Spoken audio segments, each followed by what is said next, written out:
Hello, welcome back to Tottenham Logic. As you can see, I've calmed down a little bit from yesterday's awful second half from Spurs. I was fuming. I did a reactionary video and yeah, I've got over it now. But today I want to talk about Ange Ball. What is Ange Ball? And why is it not working at the moment? Is it a system problem or is it a player problem? Or is it a bit of both? Before I get into that, please smash that like button to help this channel grow. And if you haven't already, please subscribe. I'm so close to 1,000 now. I can smell it. But thank you to everyone that subscribed and showed support. It's really appreciated. So, Ange Ball, what is it? Let's go through the setup. So, start from the back.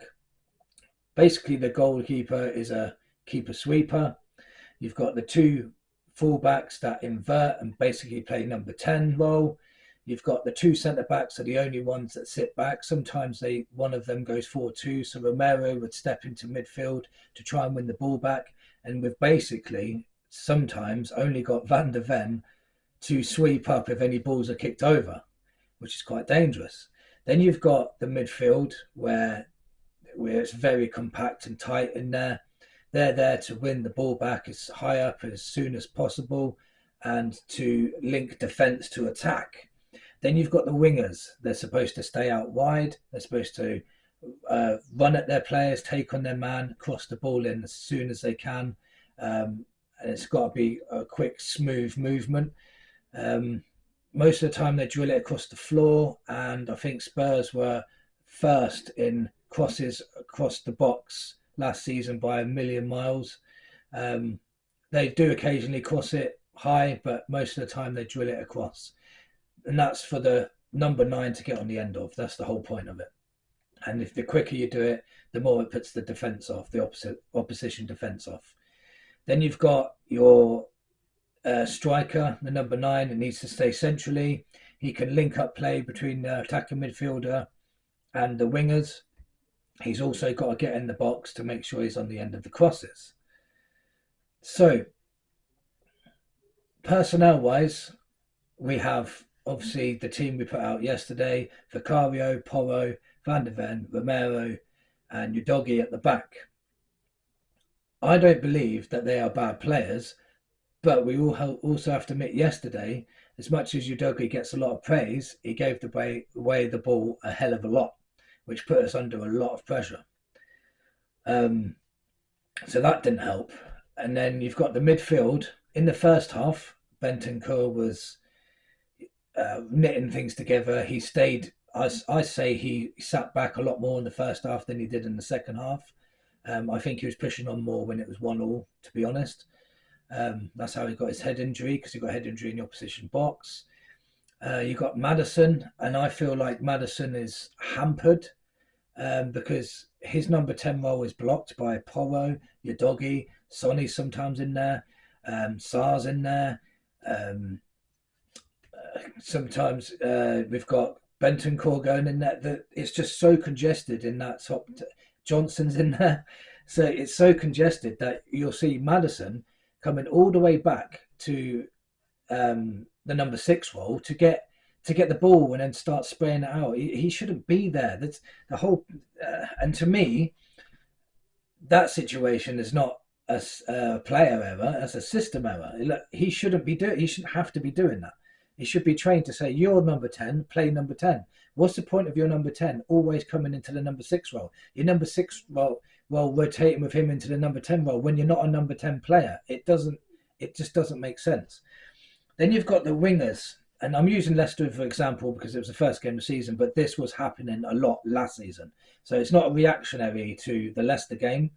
It's a lot to do with what's been going on in the past as well, because nothing's changed. So you had Johnson and you had Sonny on the wings. Sonny, for some reason, his touch was poor yesterday. When he failed to take on his man unless he was in the box, which is, in my opinion, I used to be a player. It's easier to take someone in on the box because they're so afraid of knocking you over. So it's easier that way. And but when he was on the wing and received it, he always played it backwards. Always kept playing it backwards or inside, or he was never playing any forward or through balls or anything like that. And Johnson, as bad as he was, they wasn't using him a lot. They wasn't playing it over to the wing to his right hand side. Most of the play was going on the left. But when he did get it, he did nothing with it. Absolutely nothing. I remember when he was running on the wing, tackled that guy. I can't remember. That guy looks like Stuart Nevercott from back in the day. The old people remember this. And then he had all that space to run into, and he ended up just looking around to see if he could play it backwards. He had no confidence at running at that defence. He could have sprinted. He's a very, very quick lad. He could have got past them, but he didn't even try. And that was the thing. He didn't even try. So Solanke, the way he was playing, I think he did what he could for what he got, because he didn't have any service really. And the service that he did get, he seemed to get a shot. Every time the ball came near him, he got a shot off. I feel he should have scored that diving header he had. It was point blank. He should have really scored that. But it's his first game. He's not going to get judged too much from me. I'm sure he'll improve. But he did everything a number 9 is supposed to do in that system. So is it a player problem or a system problem? I think it's a bit of both, because defending wise, we don't. And it's as simple as that. We don't defend. And on any counter from any team, it doesn't matter if it's Arsenal, City, Liverpool, West Ham, or even Brighton, or it doesn't matter. Like Leicester, it doesn't matter what end of the league they're in. We're still vulnerable, which is quite scary, because if your strikers are not finishing or putting away chances, because we did have a lot of chances, I'll give them that. We had chances. If we don't put them away, we're vulnerable to be dropping points. 100%. If we do not score, I thought it myself when we were playing okay in the first half. It's just I think we played better because Leicester dropped off and just sat back for the whole time, which allowed us to play. But if we didn't, I forgot what my point was going to be. If we didn't, if we don't finish our dinner, basically, then we're just susceptible to dropping points. We're just going to lose. We're just going to drop points, and we're going to lose lots and lots of games. And we were playing, in my opinion, a very, very, very poor Leicester side. No disrespect, they've got lots of injuries and players left already.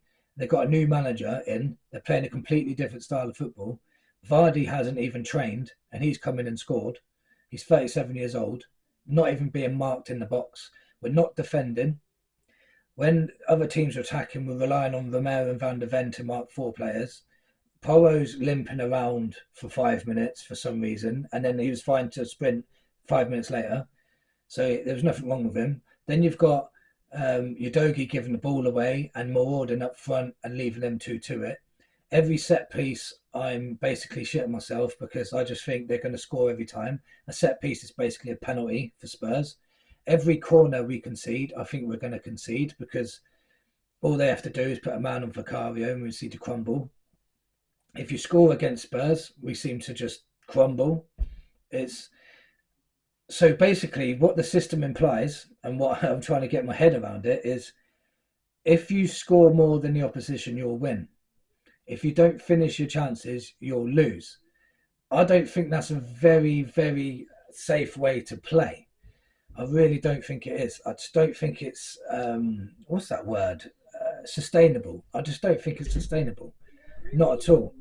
So what are we going to do? Are we going? It's personnel. The reason why I said it's both yes and no. It's because some of the players cannot play the system. We've already got rid of a lot of players, like a lot. I think we've got rid of 10, 11 players already. I think there's 3 more that Postecoglou wants out. And I know this for a fact now, and it looks like he's only buying players that can play this system. But if the system is the problem, then it doesn't matter who you bring in. It really doesn't. When Bergvall came on, he looked a lot better than Sarr did. A lot better. He gave the ball away and they nearly scored, but that's because he's trying to open up the defence. He's trying to play it forward all the time. Sarr was just playing it safe, sideways, backwards, and just running around like he does. He's got a lot of energy and he works really hard, but he's got no penetration in his passes. So Bergvall, in my opinion, I spoke about this to some of my subscribers, that if Bergwall plays with Maddison, Maddison can just set up further up and let Bergwall do the winning the ball back, because I don't understand why Maddison's coming back. I really don't. Werner, if I was the opposition and Werner was playing against me, I would just allow Werner to run the ball and run it off the pitch, because he will tackle himself. He's like Forrest Gump when he gets the ball. He'll just run and run off the pitch. He just won't do anything. Like, I wouldn't even mark him. He's that bad. You could give him an open goal and he hit the crossbar. And you've got Johnson, who's petrified of running past someone. When he gets the ball, watch him.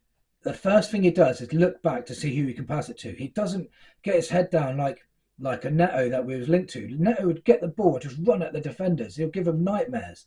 Johnson doesn't do this. So in that aspect, it's the players that are a problem, not the system. If you had, let's pretend we had two Netos could run down the wing and take on the man, cross it in. Solanke would be having a field day in there. But they're not doing it. So Solanke can't do what he's got to do because he's not getting the service from them.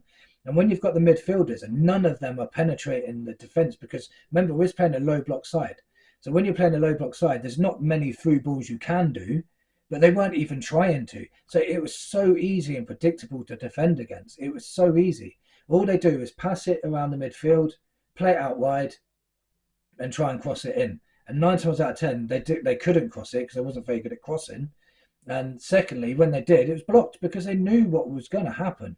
You could just stand your back four on the 6-yard box and just wait for us to play it round and cross it in, and they could just clear it. So I think it's a bit of both. It's a system problem because we just don't defend, and it's not sustainable in the Premier League. You cannot just disregard defence and expect to go up higher in the league. It's just, you just can't. And second of all, it's the players. There's some players still in this team that just can't play. They just can't do this system. It's too much for them. Werner just seems like a rabbit in the headlights as soon as he gets the ball.